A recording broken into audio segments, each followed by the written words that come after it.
ഗുരുജി അടുത്ത് തന്നെ ഒരു നാഗപ്രതിഷ്ഠ ചെയ്യാനുള്ള കോൺസെൻട്രേഷൻ പരിപാടികളായിട്ട് മുന്നോട്ട് പോവുകയാണല്ലോ. ആ നാഗത്തിൻ്റെ പ്രത്യേകതകൾ, അത് നാഗയക്ഷിയമ്മയാണെന്ന് പറഞ്ഞു. ആ നാഗയക്ഷിയമ്മയുടെ പേര്, അതിൻ്റെ പ്രത്യേകതകൾ, ഇമ്പോർട്ടൻസ് ഒക്കെ ഒന്ന് പറഞ്ഞു തരാം. തീർച്ചയായും. നാഗപ്രതിഷ്ഠയുടെ പ്രാധാന്യം എപ്പോഴും ജ്ഞാനത്തിൻ്റെ മാർഗമായിട്ട് ഈ ശേഷിച്ച അറിവുകൾ മുഴുവനും ഒന്നിലേക്ക് വരുത്തുവാനായിട്ട് വർഷങ്ങൾക്ക് ശേഷം വന്നു ചേരുന്നൊരു പ്രതിഷ്ഠയാണിത്. ഒരു സാധ്യതയായിട്ടുള്ള ഒന്നിനെ സ്വയംഭൂവായിട്ടുള്ള, സ്വയം എന്ന് വെച്ചാൽ അവർക്ക് എവിടുന്ന് വന്നെന്നില്ല, മനസ്സിലായോ? നിങ്ങളും സ്വയംഭൂവാണ്. എന്താണ് പറയാൻ കാര്യം? നിങ്ങൾ ബ്രഹ്മമായി കഴിഞ്ഞാൽ നിങ്ങൾക്ക് അച്ഛനും അമ്മയും ഇല്ല, നിങ്ങൾ പ്രകാശമാണ്.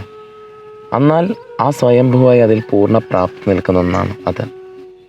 നാഗം, ഞാൻ എപ്പോഴും പറയാനുള്ള ഈ ചൈതന്യം, കുണ്ടലിനിയുടെ അമ്മ അല്ലേ, വാത്സല്യമാകുന്ന ഒരു മടിത്തട്ടിലൂടെയാണ് എപ്പോഴും ആത്മീയ പ്രക്രിയയിലേക്ക് ഒരാൾ കടക്കേണ്ടത്. ഒരു ഡിവൈൻ മദറിൻ്റെ പ്രാധാന്യം വളരെ വലുതാണ് ആത്മീയ സാധനകളിൽ. ആ സാധ്യതയിലൂടെ ഒരു വ്യക്തി കടന്നു കയറുമ്പോൾ ഒരു വ്യക്തിക്ക് ആ ഒരു ഉണർവിലേക്ക്, പറഞ്ഞല്ലോ നമുക്ക് വർഷിപ്പിൻ്റെ പ്രാധാന്യമുണ്ട്. ഇപ്പം നമുക്കറിയാം പല ആരാധനകൾ ചെയ്യുന്നു, പല ഈ പറഞ്ഞ് ക്രമീകരിച്ചുകൊണ്ട് പോകട്ടെ. ഇതിനൊരു ഉയർന്ന ബോധം കാണണം. അതിന് നമ്മളിപ്പോൾ ഒരു കാര്യം ചെയ്യുന്നു, ആ ചെയ്യുന്ന കാര്യം ചെയ്യുമ്പോൾ നമുക്കത് ചെയ്യുക എന്നുള്ളത് മനസ്സിലല്ല അറിയേണ്ടത്, നമ്മൾ ആത്മനിർവൃതിയിലാണ് അത് ചെയ്യേണ്ടത്. ആ ഉള്ളിൽ നിന്ന് സംഭവിക്കും, നിങ്ങളുടെ ഇൻറ്റൻഷൻ ഇല്ലാതെ. പ്രജ്ഞ എന്ന് പറയുന്നൊരവസ്ഥ നിങ്ങളുടെ ഈ മൈൻഡിൻ്റെ സ്റ്റേറ്റ് അല്ലാതെ നിങ്ങളുടെ തിരിച്ച് സെൽഫ് റിയലൈസേഷനിൽ നിങ്ങളൊരു പ്രോസസ്സ് ചെയ്യും. ചില രീതിയിലുള്ള പൂജ ക്രമീകരണങ്ങൾ, ആ ഡിവൈൻ പ്രസൻസ് അവിടെ ഉണ്ട്. നാഗയക്ഷിയമ്മയുടെ കോൺസെൻട്രേഷന് ശേഷം അവിടെ ഡിവൈൻ പ്രസൻസ് ഉണ്ട്. ആ ഡിവൈൻ പ്രസൻസിൽ ഞാൻ പറഞ്ഞിട്ട് നിങ്ങളിൽ നിന്ന് വിട്ടവർക്ക് നിങ്ങളൊരു വില കൊടുക്കണമെന്ന് പറഞ്ഞു. അതിന് നിങ്ങളൊരു പൂജ ചെയ്യുന്നു, അതിനുള്ള 100% ഫലപ്രാപ്തി കിട്ടും. അതേപോലെ തന്നെ നിങ്ങൾക്ക് ധ്യാനത്തിൻ്റെ ആഴമേറിയത് അറിയണം. നിങ്ങളുടെ ആധാര ചക്രങ്ങൾ സജീവമായിട്ടിരിക്കണം. അതിന് 5.5 ചക്രങ്ങളിലാണ് ദേവിയെ കോൺസെൻട്രേഷൻ ചെയ്യുന്നത്. 5.5 ചക്രങ്ങൾ നട്ടൽ നൂന്നിരുന്ന് കഴിഞ്ഞാൽ നിങ്ങൾക്ക് ശരീരത്തിന്, പ്രത്യേകിച്ച് നിങ്ങൾ ശരീരവുമായിട്ടുള്ളൊരു ടച്ച് വിട്ട് കഴിഞ്ഞാൽ നിങ്ങൾ പിന്നെ ശൂന്യമാണ്, നിങ്ങൾ ഊർജ്ജം മാത്രമാവുകയാണ്. അപ്പോൾ നിങ്ങൾക്ക് ധ്യാനം എത്രത്തോളം അളവിൽ എടുക്കാം, അത്രത്തോളം അളവിൽ നാഗയക്ഷിയമ്മയിൽ നിന്ന് അതെത്തിച്ചേരാൻ സാധിക്കും. പിന്നെ ലൈഫിൻ്റെ ഏതൊരു മാനത്തിലും ഹെൽത്തും വെൽത്തും എല്ലാം തന്നെ ദേവിയാണ്. ദേവി ഞാൻ പറഞ്ഞു, ദേവി ഒരു ഊർജ്ജമാണ്. പക്ഷേ നമ്മുടെ ഊർജ്ജത്തിനെക്കാട്ടി തിരിച്ചറിവുള്ളൊരു ഊർജ്ജമാണ്. നമ്മുടെ ബോധത്തിന് ചെയ്യാൻ പറ്റാത്ത പലതും അബോധത്തിന് ചെയ്യാൻ പറ്റും. നമുക്ക് പലതും മാനിഫെസ്റ്റ് ചെയ്യാൻ പറ്റാതെ ദേവിക്ക് അത് മാനിഫെസ്റ്റ് ചെയ്യാൻ പറ്റും.